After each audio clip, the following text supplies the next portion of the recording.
Hey everybody, welcome back to the swing.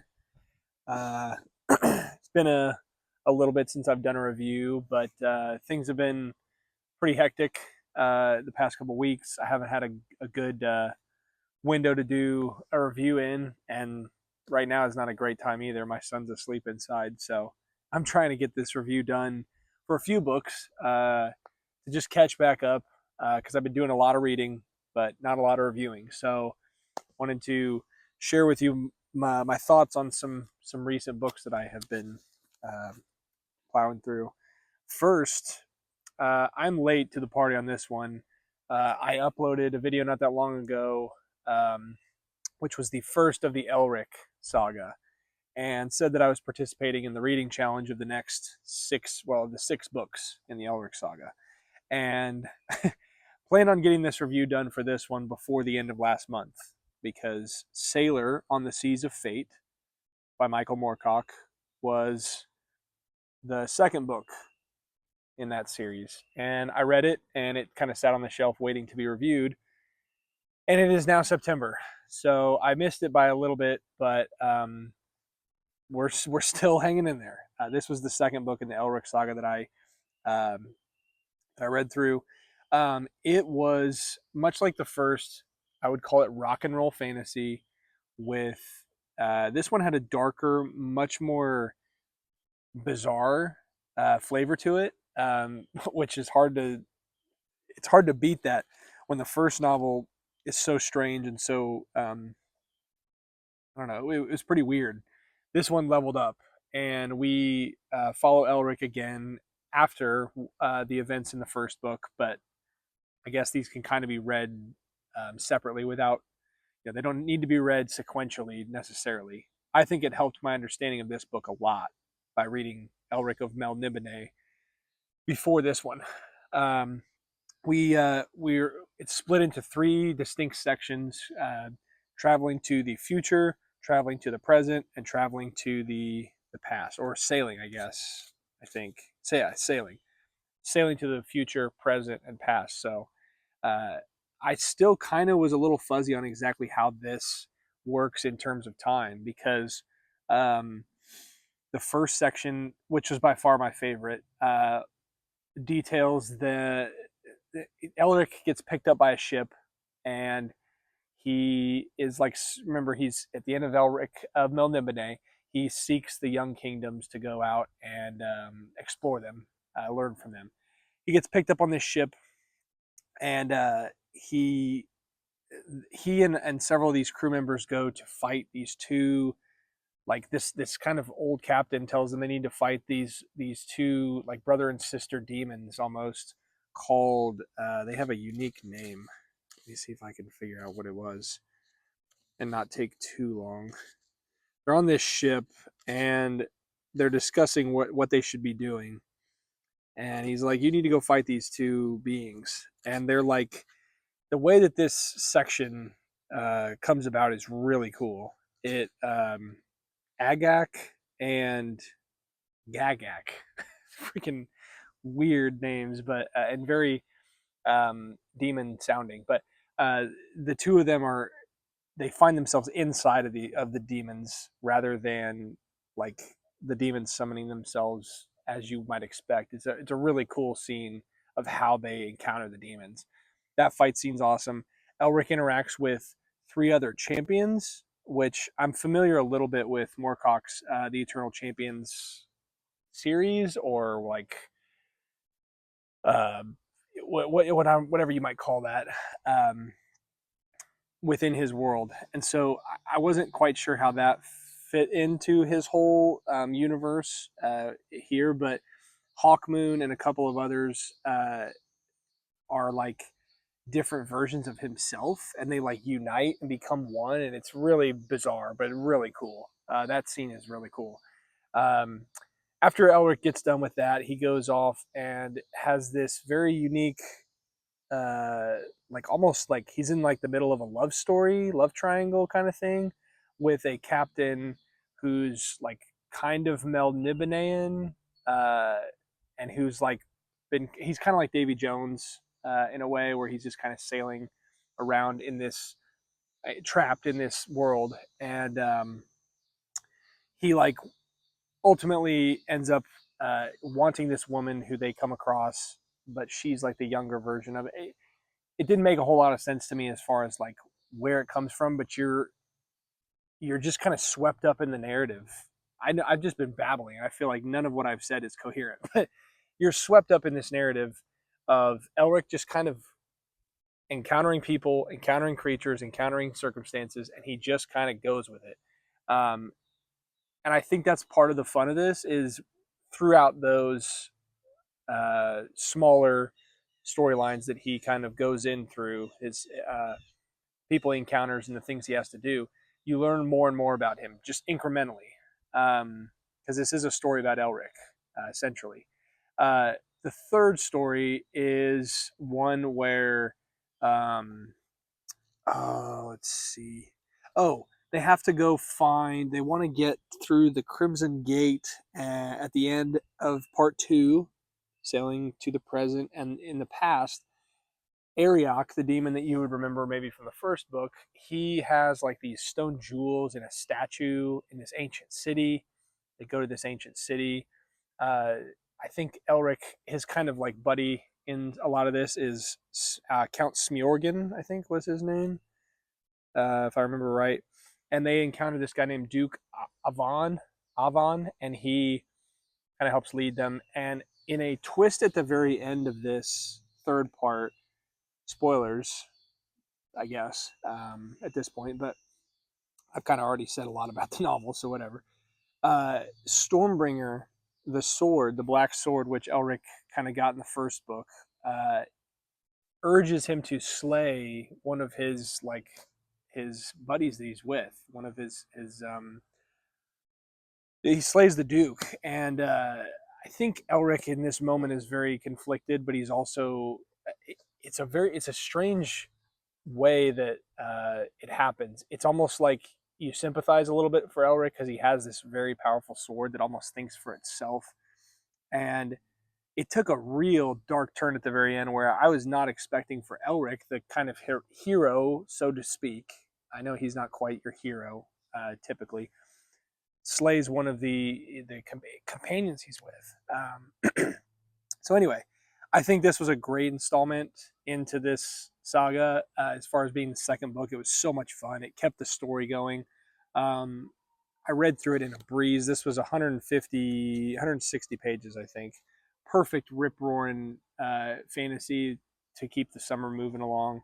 And I would highly recommend, if you haven't joined in the read-along, I think we're on book 3, which is the Weird of the White Wolf, maybe, is what it's called. But another Elric that will be coming up this month in September. So be on the lookout for that. That was book number 1. Number 2 that I read recently is Tanith Lee's Electric Forest. Another DAW in this sleeve, so I hope you can see the cover, or at least make it out. Yeah, this has been on my TBR for a while, and I got a hold of a copy, and it's just kind of been calling to me from the shelf, and I'm glad I picked it up because this was a really awesome book. Exactly the kind of weird stuff I love to read. Flavors of PKD in here, of like I got a little bit of Stanislaw Lem in it. I don't know if that was just me and my one Lem that I've read, but the concept alone is fascinating. And then I could not guess what was going to happen until the end. It kind of made sense, but it kind of didn't. And the ending was a stamp on the awesomeness that Tanith Lee wrote. She's like has become one of my favorite writers. I love to read her work. Don't Bite the Sun was another one I read that was just really awesome. We we follow this character named Ugly, or Magdalene, I think, Kleb or Kled. She's Mags is kind of how she goes. Magdala in the book is just like in a synthetic future society where they can make themselves look beautiful. Human beings are kind of like bred to be beautiful.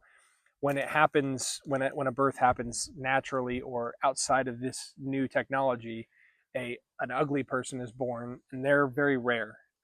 She's not like everybody else physically, and even mentally, I'd say, because of her societal shunning and her being kind of the pariah of this new world, just for her looks, she doesn't seem to be quite with it. And she's approached by this mysterious man, who's this rich guy named, oh crap, starts with a C. I'm just gonna have to undo the sleeve and figure it out because I have forgotten his name. Claudio. Claudio is the man's name. He's this rich guy who approaches her with the proposition that he can make her beautiful. She's kind of like a little bit taken aback by it, tells him to leave, but she kind of stews on it and is interested because obviously if you're kind of the social outcast and you have a one-way ticket through that, to be included in the world, you take it. So she does, and what ensues is this very bizarre circumstance of like consciousness transfer into another body, synthetic body, kind of. The old body is still alive, kind of like in this tube or like alien pod sort of thing. If you remember from the Alien movies, it kind of resembles that. And then she's in this new body. And what I thought was going to happen was very much like, uh, it would be her struggle with the new body she's in, and it's like a social commentary, so to speak. But what ends up happening is this like intrigue plot of, like, not espionage quite, but like you have these two rival like scientists, Claudio being one of them, and this other woman who is essentially her copy, Christophine, uh, and there's this strange like rivalry between these two scientists where then Mags is caught in the middle of it, and instead of getting out of it, she's like brought further into it. And what I won't spoil it too much of it, but once I figured out, once like Mags and Claudia went to this island where the electric forest is, all these shimmering colors come from on this beautiful cover, that's when it really ramped up, and the concept kind of started to just compound on itself and become so interesting.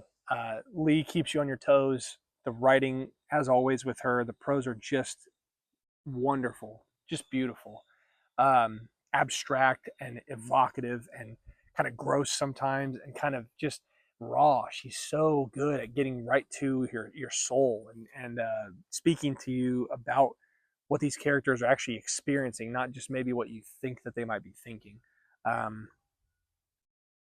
Anyway, uh, the coolest part of this, and really spoilers at this point, if you don't want to know, in my opinion, the coolest part of this is it opens with this section, just a page long, called Pre-Screening, Christophine Deljan.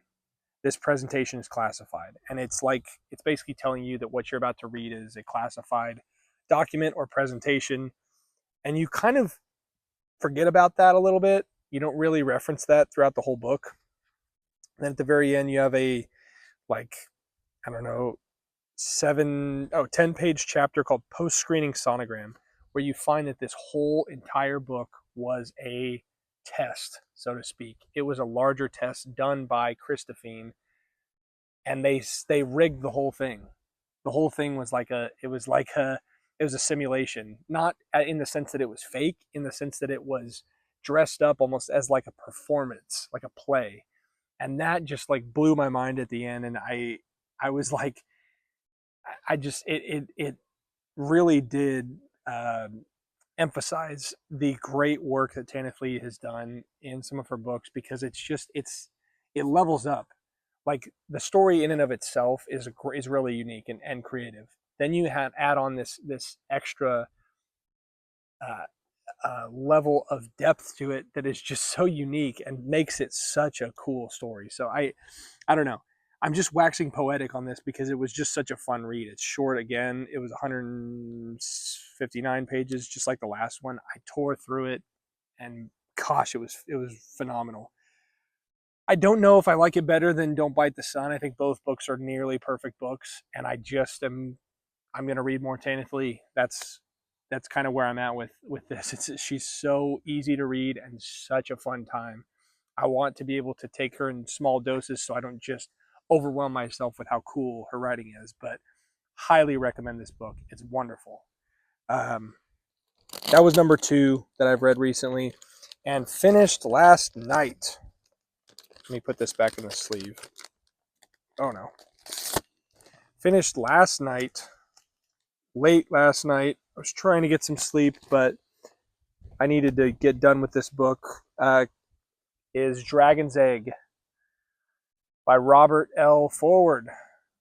I found this book. It'll be coming up in my next haul video. Me and Luke went out shopping again, as we do. Found some great deals, and this happened to be one of the books that I've been looking out for a long time. I don't know why the capture or the cover is very captivating to me. This book in and of itself, just I really didn't know anything about it, but I wanted to read it. Glad I did. Much different from the other 2 books, though. It is hard SF. He's a physicist. Forward was a writer as well as a physicist. That was his main job.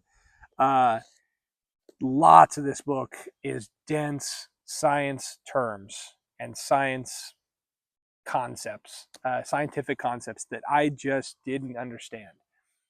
And while that was frustrating at times, it made for a different read than I'm used to, which I think was fun. I think it gave me a fresh new flavor because I had come off the backs of, like I said, rock and roll fantasy and like a PKD acid trip. Like that's the kind of book that I had just got off reading. I had recently read The Godfather, like just a lot of assortment of stuff that this kind of grounded me back into hard SF, like way different than I'm used to reading. There's a whole appendices that I thought was kind of unique that I tried to read through. It's the technical appendix, a technical appendix at the back with illustrations, charts, and stuff. I mean, literally, this Robert L. Forward literally like created the physics that he had to describe in the book's plot. Essentially, we follow this neutron star that has life on it that is going towards Earth, and a couple of scientists pick up the star using a far distance satellite, deep space satellite, and they try to track it. But given the speeds, given the relative timing of all this stuff, they don't get to experience it, but their children do. The children of the first Jacqueline, the scientist, like grad student who discovers this whole thing, discovers what's known as Dragon Egg. Her children eventually are the ones who get to explore and actually meet the beings on Dragon's Egg. It gave me a teeny tiny bit of a Fire Upon the Deep when I was reading it, and not the elements that you might be confusing with. So don't come at me with pitchforks. But the like watching an alien race become more aware and learn and grow and evolve, that's the kind of stuff that was really cool in this book, because you see this little tiny race on this neutron star, these little things called Chila that are the size of a mustard seed. You find out they go from like prehistoric barbaric warfare with each other, clan warfare, to eventually surpassing humanity by the end of the book in their intellect and their abilities. And it's a great exercise in hard SF because it's all real. Like I say, all that real. It's a fiction book. It's not real, but it's grounded in real terms, real theories, math, science, physics. that's what gave me kind of an admiration for it. I'm not a science guy. I love to read. I love to write. Like math and science were never my strong suits. But this book really helped me kind of understand how little I understand about the universe, how little I understand about physics and that sort of thing. And it was a fun read. There were parts of it that were really dull, really boring, and other parts of it that were really cool. The ending is great. I had a great time finishing it last night. I was up late and excuse me, I was very tired, but managed to get through the end because it was an exciting ending. I thought it was compelling. Um, I don't know if a hard SF a book will make its way into my TBR uh, anytime soon. Not to say that I don't like it, but it's more dense than the stuff I've really come to enjoy. The acquired taste that I have. Um, I think this kind of book, Electric Forest, is the stuff that I'm after. This stuff, this kind of stuff, hard SF, great for a palate cleanser, great for kind of an experimental journey into something more grounded. But yeah, I think I'm not going to order these books. That wouldn't be fair to them. They were all great in their own regards. But yeah, I think Electric Forest was my favorite and has become one of my favorite books. It's just one that I think about and am captivated by. So I feel like I've just been blabbering. I gave you a real quick rundown. I hope I didn't spoil anything for anybody, but I wanted to talk about these books with you guys before they left my short-term memory. And while I had time, while my son's napping. So I will be back with some more reviews. I need to finish up my 25 book challenge reviews that I am getting close to wrapping up. I got some cool ones left on the list, but anyway, I am not sure what I'm going to read next. Luke and I think, are about to start Farewell to Arms, A Farewell to Arms, I should say, by Ernest Hemingway. And that we're going to review The Godfather and A Farewell to Arms on the channel at some point. We're planning a little bit more in-depth stuff for those. But yeah, let me know in the comments what I should read next. You guys have seen a bunch of my book hauls, I think, and I need to know what to read next. So let me know down below, and I might just pick out what you suggest for me. So anyway, that's been these 3 books: Electric Forest, or I'll go in order. Sailor on the Seas of Fate by Michael Moorcock, Electric Forest by Tanith Lee, Dragon's Egg by Robert L. Forward. All great books in their own right. Yeah, thanks for watching. Appreciate you as always. And I will see you guys in the next video. Take care of yourselves.